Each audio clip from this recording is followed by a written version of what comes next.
السلام عليكم ورحمة الله.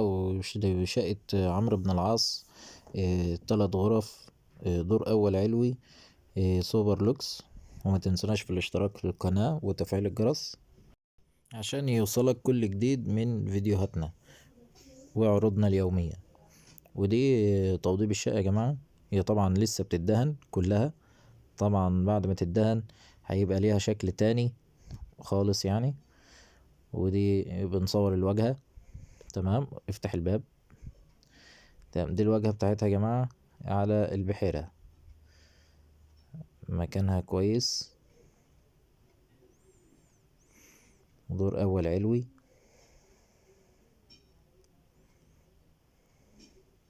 تمام، ده بعيد يا جماعة عنها.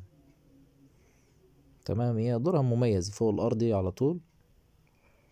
تمام، كلها سيراميك وبتدهن، يعني مش هتبقى محتاجة حاجة إن شاء الله. تمام، 3 غرف يا جماعة. دي غرفة وغرفتين يمين وشمال، كده ال3 غرف. بنعتذر عنها الإضاءة لأن في إضاءة مش موجودة كتير. تمام. تمام، الشقة كلها يا جماعة مفيش حاجة جرحها، يعني مفيش أي شقة جرحها خالص.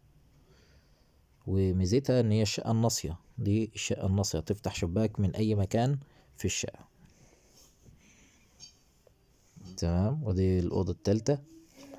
كده ال3 غرف يا جماعة. كل الدهان ده بيدهن لأن هي بتدهن أساسا، فاللي هيستلمها مدهونة، فما يشيلش هم الدهان ده خالص. تمام يا جماعة، واجهتها مميزة جدا. كل ده المعجون بتاع اللي هتدهن ان شاء الله، يعني عشان بتتمعجن الاول. تمام يا جماعة، وفيها الغاز وفيها كل حاجة، والحمام كله سيراميك، والمطبخ فيها الغاز هناك اهو. فيها الحمام كله سيراميك. الشقة كلها متوضبة، ربنا يبارك لصاحب النصيب. وهي مش محتاجة اي حاجة ان شاء الله، لانها بتدهن على وش النظافة، والباب الموتال. تمام، ودي واجهة الشقة يا جماعة كلها. يا ريت ما تنسوناش في اشتراك للقناة عشان تساعدونا ان احنا بنطلع ونصور فيديوهات عشان نوريها لكم. وان شاء